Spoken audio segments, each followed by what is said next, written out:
एक बात आपके सामने जरूर कहना चाहता हूं, क्योंकि मेरी मातृशक्ति यहां बैठी है। अगर मैं मातृशक्ति के बारे में कुछ ना कह के जाऊं तो मेरा इंसाफ नहीं होगा। ये मेरी माँ है, ये मेरी बहनें हैं। आपको मालूम है, नसीहत कर रहा हूं आज सबके लिए। वो नसीहत मेरी यह है कि जब भी, चूंकि ये मेरी माँ के रूप में, मेरी बहन के रूप में, मेरी पत्नी के रूप में जब ये आती है, इसका सम्मान करना चाहिए।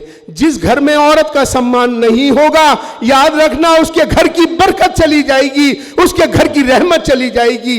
वो मेरी बहन जब हम पाल पोस कर बड़ी होती है और जब वो दूसरे के घर, जब उसकी निकाह होता है, उसकी शादी होती है, वो पल भर में वो दूसरे की हो जाती है। उस घर में जाती है जिस घर का उसे पता नहीं, उस घर में जाती है जिस घर में उसने कभी सोचा भी नहीं, और उस घर में जाके उस घर की चौकीदार भी बन जाती है, उस घर में जाके मालकिन भी बन जाती है, और उस घर में जाकर सबकी सेवा करती है, और अपने दोस्तों को छोड़ के, अपने माँ बाप को छोड़ के चली जाती है। और जब जाती है, खुद को, अपने आदमी को, अपने पति को पहले खिलाती है, फिर खाती है, फिर पहले सुलाती है, फिर सोती है, सारे घर का सम्मान करती है, सब लोगों का ख्याल रखती है।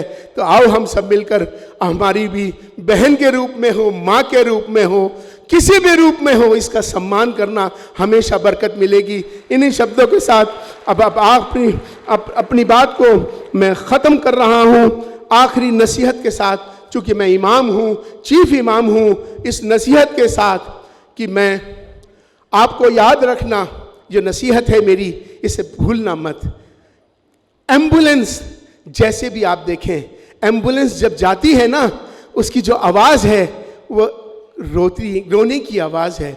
कोई दर्द में है, कोई तकलीफ में जा रहा है, तो जैसे ही एम्बुलेंस को आप देखेंगे, सबसे पहले उसे रास्ता देंगे, और उसके बाद आप घर में हो, जहां भी बैठे हो, गाड़ी में हो, ईश्वर से आप उसके लिए दुआ करेंगे, हे ईश्वर, हे परमात्मा, हे अल्लाह, जिसमें भी तुम्हारी आस्था हो, कि जो भी इसमें मेरी बहन, मेरा भाई इंसान जा रहा है, उसे शिफाए कुल्ली अता फरमा, सेहत और तंदुरुस्ती अता फरमा। मैं आपको यकीन से कह रहा हूं, जब हम किसी के लिए निस्वार्थ दुआ मांगते हैं, वो दुआ सीधी अर्श पे जाती है ईश्वर के पास। वो दुआ कभी खाली नहीं जा सकती। वो एम्बुलेंस में कौन जा रहा है मुझे नहीं मालूम, लेकिन मैं दुआ कर रहा हूं उसके लिए। इससे बड़ी इबादत, इससे बड़ी मानवता कोई और नहीं हो सकती। हो सकता है कि एक दिन मैं भी उस एम्बुलेंस में जा सकता हूं, आप भी उस एम्बुलेंस में जा सकते हैं, और कोई हमें दुआएं कर रहा हो जो हमको जानता भी नहीं, उसके लिए हम प्रार्थना और दुआएं कर रहे हो सेहत के लिए, तो इससे बड़ी इबादत क्या हो सकती है। हम सब भी जब भी एम्बुलेंस देखेंगे, सबके लिए दुआएं मांगेंगे। इन्हीं शब्दों के साथ मैं अपना आभार प्रकट करता हूं हमारे परम आदरणीय मेरे श्री आचार्य श्री पुलक जी महाराज कि इन्होंने हम सबको यहाँ बुला के इज्जत बख्शी। हम उनके लिए दुआगू हैं, और हम सबको इसी तरह से नेक रास्ते पे, अच्छे रास्ते पे चलें। इन्हीं शब्दों के साथ जय हिंद, जय भारत।